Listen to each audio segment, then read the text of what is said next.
Hi everyone. Finally, we're talking about the renal tubular reabsorption. अब हमारी urine formation में the three steps formation of the glomerular filtrate जो पूरा GFR वाला part था ये हमने ऑलरेडी बता दिया कि पहले तो फिल्ट्रेट होता है then there's tubular reabsorption a certain chunk or certain portion of your filtrate gets reabsorbed or then you have your tubular secretion there is some active secretion और वो भी हमने add on करनी होती है तो यूरिन एक्सक्रीशन का formula क्या था there is glomerular filtration so that filtrate minus you have to minus that amount जो कि reabsorb हो जाती है and then you have to add on the amount that gets actively secreted अब tubular absorption में भी there are two things one is transcellular and one is paracellular अब for example if this is your nephron ये glomerular capillary है ये second capillary bed है which is peritubular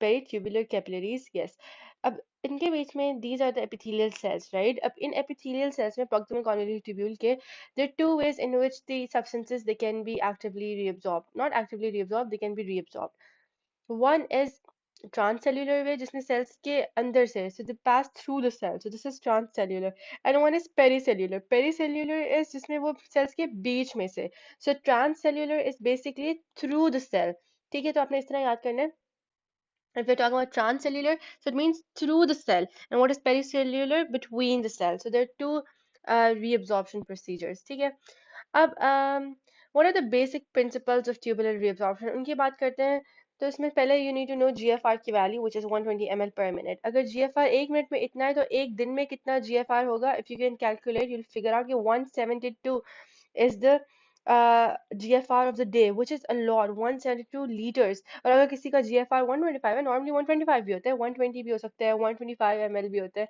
पर minute so it's the normal value ठीक है अगर किसी का 125 ml है तो उसका 180 litre per day is the proximate filtrate which is a massive value मतलब 180 लीटर filtrate प्रोड्यूस कर रहे हैं कितनी का अब ये तो नहीं है कि ये सारा excrete out हो जाएगा इस तरह तो हम बार बार वॉशरूम जाते ही रहेंगे and that's just not you know feasible कि हम बार बार वॉशरूम जाके क्योंकि हमारी ब्लैडर की इतनी कैपेसिटी नहीं होती मैक्सिमम भी तो 3.5 लीटर हमारी ब्लैडर की कैपेसिटी होगी ताकि तभी तो हमारा यूरिन की जो वैल्यू है it is from you 0.5 litre to 3.5 litre इससे ज़्यादा ओलिगो यूरिया इससे नीचे पोली यूरिया इससे नीचे ओलिगो यूरिया इससे ऊपर पोली यूरिया राइट तो 3.5 लीटर हमारी ब्लैडर की कैपेसिटी होती है and can could you imagine कि इतना हमारा फिल्ट्रेट प्रोड्यूस हो रहा है व्हिच इज़ अ लॉट लेकिन हमारी बॉडी इज डिजाइन इन अ वे कि वो इसमें से रीअब्जॉर्ब करती है तो अगर आप देखें कि हमारी urine how much of urine is produce per day this we already calculated previously so we got to know 1.4 liter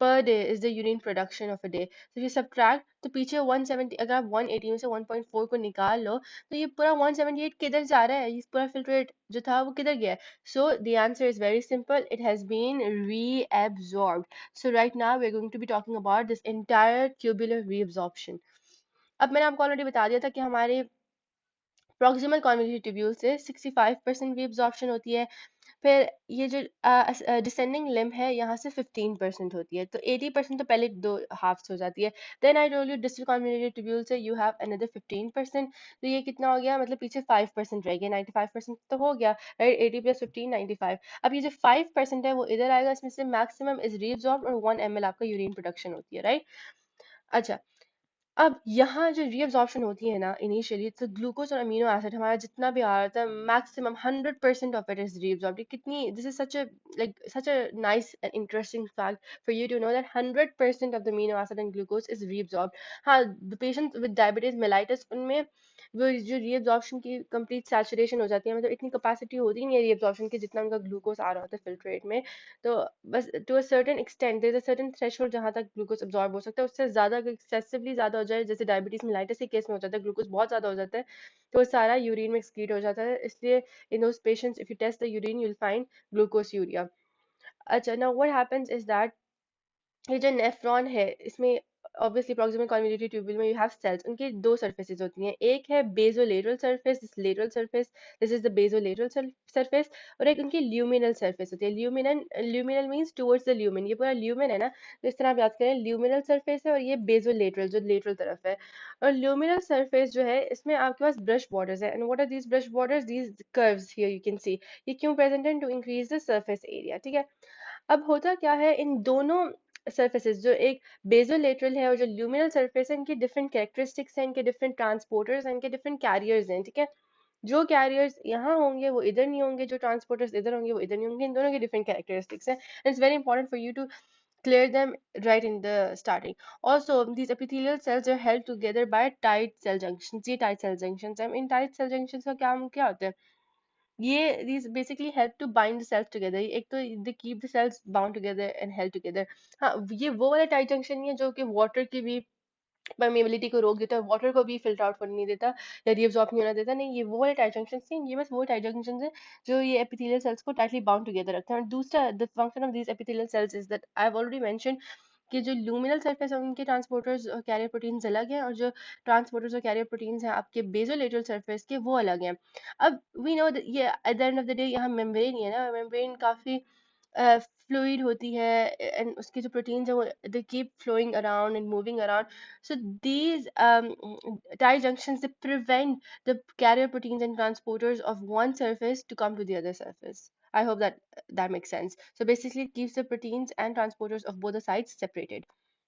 अच्छा, अब हम बात आते हैं कौन कौन से हमारे पास कैरियर प्रोटीन्स हैं, क्या क्या हमारे पास ट्रांसपोर्टर्स हैं.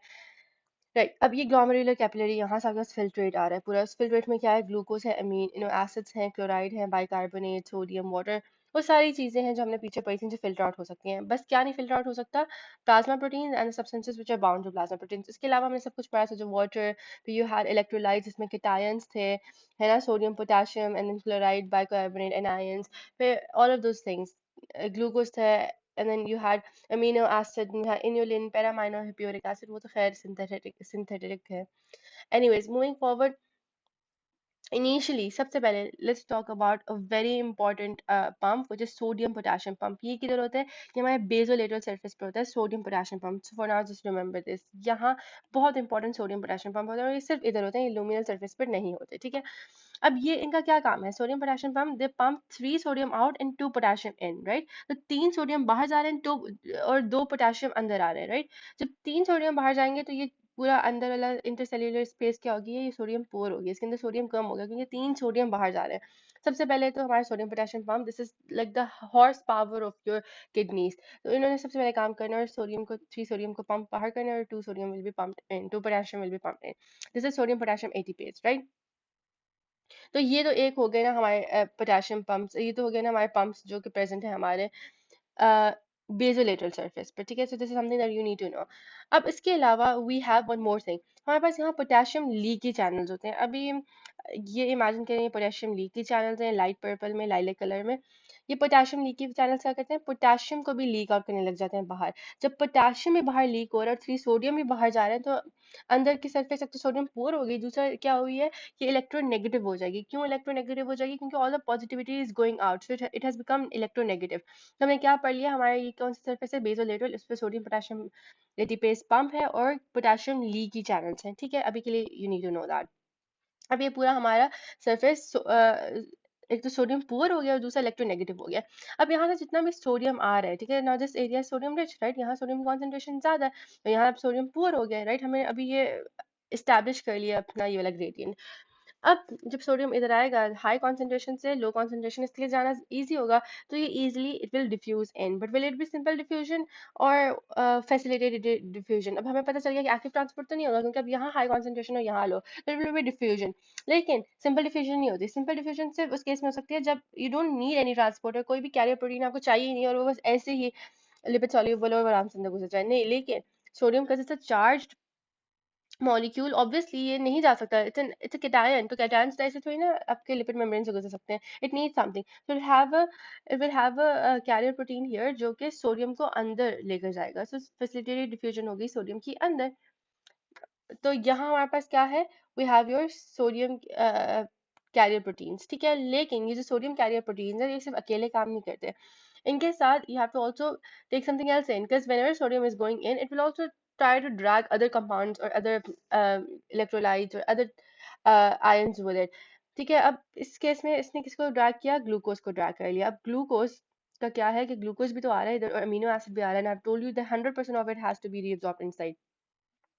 अब तो क्या होगा कि ग्लूकोज को ये अपने साथ अंदर ले जाएगा. अब पूछने वाली बात ये है कि सोडियम की तो हमने बता दिया कि इसकी हो रही है फैसिलिटेटेड डिफ्यूजन, है ना, फैसिलिटेटेड डिफ्यूजन हो रही है, लेकिन ग्लूकोज और अमीनो एसिड की, व्हाट डू यू थिंक क्या हो रहा है ना? लेट मी क्लेरिफाई, इससे पहले आप कोई अपना माइंडसेट ना बनाए, आई टेल यू होता क्या है।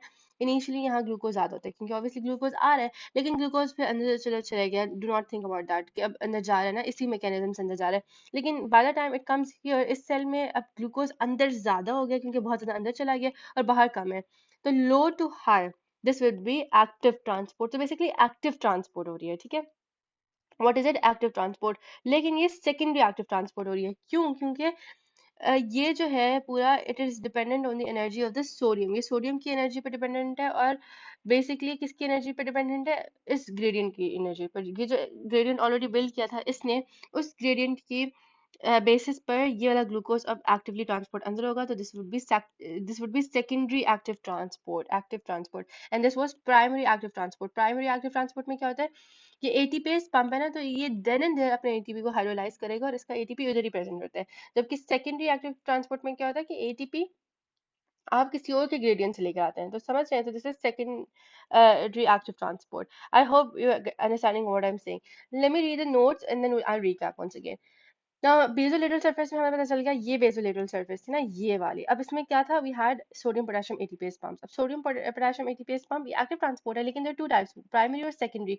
ये वाला कौन सा है? ये प्राइमरी है, क्योंकि it is coupled with utilization of ATP. इसके नाम में पता चल रहा है कि ये एटीपी को देने देर हाइड्रोलाइज करते हैं, and directly at the site of this exchange वहीं एटीपी यूज होगा, तो that would be primary. Secondary वो होता है जो किसी और मतलब ऐसा मतलब पॉइंट इन टाइम कहीं और ग्रेडियंट बन रहा है, ये उस ग्रेडियंट की एनर्जी के बेसिस पर एक्टिव ट्रांसपोर्ट हो रही है, ठीक है। तो वो वाली होती है सेकेंडरी एक्टिव ट्रांसपोर्ट। लेकिन अभी जो बेसोलेटरल मेम्ब्रेन पर सोडियम पोटेशियम एटीपीएस कर रहे हैं, वो तो ऑब्वियसली प्राइमरी एक्टिव ट्रांसपोर्ट है, right? Now what happens is that epithelial cell is now sodium poor because sodium has been pumped out, three sodium have been pumped out, and it is also electronegative. It has large store of potassium, and it has large store of potassium, और potassium भी अभी अंदर है, ठीक है। और sodium potassium ATPase pump की वजह से सब कुछ हो रहा है कि पोटेशियम अंदर पंप हो रहा है, सोडियम बाहर जा रहा है। अब because of this large store of potassium होता क्या है कि हमारे पास पोटेशियम लीकी चैनल्स भी होते हैं। अब now they will start oozing out, now we have a lot of potassium inside, लेकिन हम सारे ooze आउट करने लग जाएंगे। ये जो सेल है इससे ooze out, they'll start oozing out, so we have leaky potassium leaky channels also on the basolateral surface. अब इवेंचुअली ये जो हमारा ये जो epithelial cell है, it will be highly electronegative, around -70 millivolts, some books suggest.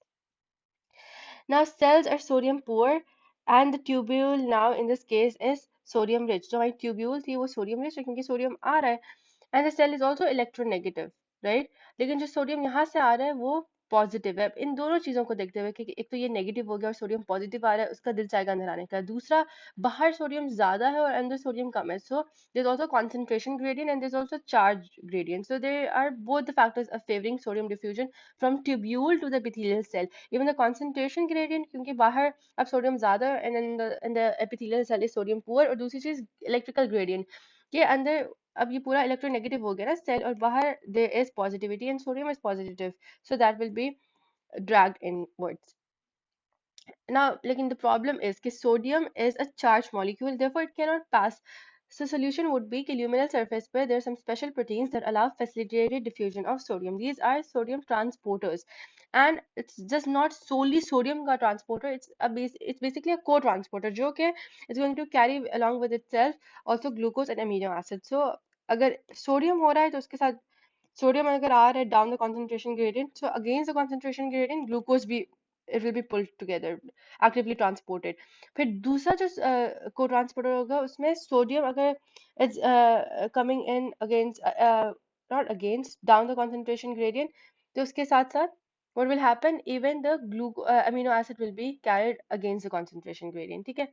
तो glucose की ये along the concentration gradient आ रहा है sodium, so that's facilitated diffusion, जबकि glucose will be coming against the concentration gradient। मैंने आपको ऑलरेडी क्लैरिफाई कर दिया है कि शुरू में ग्लूकोज ज्यादा होता है, लेकिन इवेंचुअली यहाँ ग्लूकोज कम हो गया, तो आपने ये नेक्स्ट वाला फैक्टर सोचना है कि अच्छा ये लो और हाई, ठीक है। तो फिर this is against the concentration gradient and this is dependent on the gradient of the sodium potassium ATPase, hence why it's the secondary active transport। और ये तो डिफ्यूजन ही है, हमें पता है। और सिंपल डिफ्यूजन तो हो नहीं सकती, तो इट इज फैसिलिटेटेड डिफ्यूजन, ठीक है। अब आपने अगर ये सोचना है कि अच्छा ग्लूकोज वाकई में ही क्या ये सेकेंडरी एक्टिव ट्रांसपोर्ट है, you guys may be wondering. हाँ, इसमें कोई देयर इज नो सेकंड से इन दैट, एक तो क्योंकि एटीपी वहाँ पड़ा नहीं हुआ, दूसरा आप चेक कर सकते हैं this compound called ubain. Ubain is what? It's basically sodium potassium ATPase blocker. So this is a very toxic substance. If it's given to someone, the sodium potassium ATPase pump it stops working. तो अगर ये sodium potassium ATPase pump काम करना छोड़ देगा, अगर इस पर उबेन लग गया, is there any diagram here? Let's suppose अगर यहाँ पर उबेन लग गया, दिस हैज स्टॉप वर्किंग, तो sodium won't be pumped out, इसका मतलब है कि सोडियम अंदर है, this is sodium rich now, right. दूसरी चीज के जब सोडियम अंदर ज्यादा है and it is not being pumped out, तो क्या होगा कि यहाँ से sodium it won't come in, right. इससे सोडियम भी नहीं अंदर आएगा और ग्लूकोज भी फिर it won't be carried together, तो ज्यादा से ज्यादा glucose it will be excreted in urine. So that's how you can check कि हाँ glucose was actually dependent on sodium potassium ATPase. So sodium it's not taken out initially epithelial cell से, क्योंकि वो काम नहीं कर रहा, जिसकी वजह से सोडियम एक्यूमुलेट हो गया, जिसकी वजह से मोर सोडियम डजंट वांना कम इन, और फिर ग्लूकोज भी इसको कंपनी नहीं कर पाएगा, ज्यादा से ज्यादा glucose will be removed in urine. तो अब इससे प्रूव हो गया कि energy is indirectly provided by the sodium potassium ATPase, जो कि अब ब्लॉक हो गया उबेन की वजह से। ऑल्सो अगर आप देखें तो if they ask you question कि यहाँ पर mitochondria, what do you think, mitochondria ज्यादा बेसोलेटरल सरफेस पे होंगे या लूमिनल सरफेस पे? सो आंसर इज बेसोलेटरल सरफेस पे, क्योंकि यहाँ सोडियम पोटेशियम एटीपेज पंप चाहिए और उन्हें एटीपी एक्टिवली वो उनको ब्रेक डाउन करते हैं, तो एटीपी माइटोकॉन्ड्रिया सिंथेसाइज करते हैं, तो ज्यादातर आपको ये बेसोलेटरल सरफेस पे you will need a lot of mitochondria, right. Now this is again वापस क्लेरिफिकेशन कि जो हमारी बेसोलेटरल सरफेस थी उस पर सोडियम पोटेशियम एटीपेज पंप थे, वी नो दैट नाउ। इसको ट्रांसपोर्टर नहीं लिखना चाहिए, इसको मुझे पंप लिखना चाहिए, ठीक है। इसको मैं इधर ही क्रॉस ओवर कर देती हूँ, पंप, राइट। उसके बाद moving forward, potassium leaky channels भी हैं, okay very important, glucose channel, इसको भी मैं आपको एक्सप्लेन कर देती हूँ अभी। अब यहाँ से ग्लूकोज तो अंदर आ गया, राइट, अगेन से कॉन्सेंट्रेशन ग्रेडियंट, यस, अब ग्लूकोज इधर आ गया, लेकिन ग्लूकोज ने सेल में थोड़ी ना रहना, glucose has to eventually go back to the blood, तो यहाँ वी हैव ग्लूकोज ट्रांसपोर्टर्स, और ये क्या कहते हैं, ये ग्लूकोज को फैसिलिटेटेड डिफ्यूजन होती है। अब इसमें हम ये नहीं कह सकते कि अच्छा ग्लूकोज की सिंपल डिफ्यूजन हो रही है, कि सिंपल डिफ्यूजन हो रही होती तो वो तो it didn't need any channel और एनी ट्रांसपोर्टर, लेकिन यहाँ एक चैनल प्रेजेंट है या ट्रांसपोर्टर प्रेजेंट है, तो ये उसके अंदर से होता हुआ बाहर जाएगा, so it's a facilitated diffusion because it is taking help from somewhere, right. तो ये कौन से, what are these transporters? These are the very commonly heard GLUTs. GLUTs are glucose transporters, जो कि फैसिलिटेटेड डिफ्यूजन कराएंगे, और यहाँ ग्लूकोज ज्यादा है तब वो ब्लड में चले जाएगा इजीली। तो GLUTs are present also on the basolateral surface. तो क्या क्या प्रेजेंट है? Sodium potassium ATPase pump, potassium leaky channels and glucose channels लिख लो या तो आप ग्लूट्स लिख लो, ठीक है, ट्रांसपोर्टर्स है ना ये। उसके बाद मूविंग फॉरवर्ड, ल्यूमिनल सरफेस, जो ल्यूमिनल सरफेस थी इस पर क्या था, एक तो सोडियम और ग्लूकोज को ट्रांसपोर्टर थे और सोडियम अमीनो एसिड को ट्रांसपोर्टर थे, तो इस पर भी को लिख देती हूँ मैं। अब ये वाली बात कि आपने again when you talk about sodium, let's start with sodium. Sodium का हमने पहले बात किया कि इंटरसेल्यूलर से जो इंटरस्टिशियम में जाता है वो सोडियम पोटेशियम एटीपेज पंप कर रहे थे, that was primary active transport, right, this was the real work horse of kidneys. उसके बाद क्या होता है, हमारे ट्यूब्यूल से जो ल्यूमेन है उसके अंदर से जो sodium and they'll be like हाँ let's go in, तो that will be happening, sodium and glucose और sodium and amino acid को ट्रांसपोर्टर, जिसमें से सोडियम की क्या हो रही है, facilitated diffusion, it is willingly wanting to go in, क्योंकि बाहर हाई कॉन्सेंट्रेशन और ये सोडियम डिप्राइव्ड है जो एपिथेलियल सेल्स है।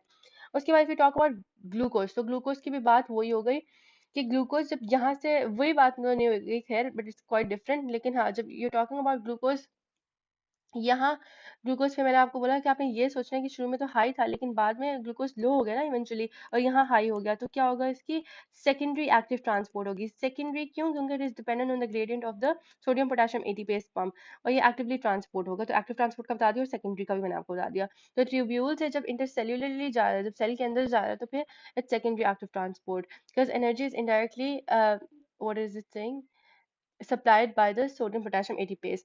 और जब ये सेल के अंदर से ये इंटरस्टिशियम में जा रहा है और उसके बाद ब्लड में जाएगा, तो यहाँ ग्लूट्स पड़े हैं which is facilitated diffusion, right, glutes पड़े हैं। अब उसके बाद अमीनो एसिड का बिल्कुल वही है जो कि ग्लूकोज का था, तो हाँ यही वो सेम बात हो गई कि पहले अगर ल्यूमेन से आएगा इसके अंदर तो वी हैव को ट्रांसपोर्टर्स, और वही बात है कि इनिशियली अमीनो एसिड्स बहुत ज़्यादा हैं, लेकिन बाद में अमीनो एसिड्स कम होंगे और यहाँ ज़्यादा होंगे, तो दिस इज एक्टिव ट्रांसपोर्ट। और ये सेकेंडरी एक्टिव ट्रांसपोर्ट है, क्योंकि ये सोडियम पोटेशियम एटीपेज पंप पर डिपेंडेंट है। सेकेंडरी एक्टिव ट्रांसपोर्ट, और यहाँ जाने के लिए यू हैव फैसिलिटेटेड डिफ्यूजन, यहाँ अमीनो एसिड के चैनल्स पड़े होंगे and they will allow it to go back। तो यहाँ आप अमीनो एसिड के चैनल्स को भी मेंशन कर सकते हो कि amino acid channels are also present here, जैसे ग्लूट्स के पड़े हैं वैसे अमीनो एसिड के भी पड़े हैं, राइट। तो अगर आप एक बार इन चीज़ों को देख लो, so this this will help you recall the entire lecture. And या दैट्स प्रीटी मच इट।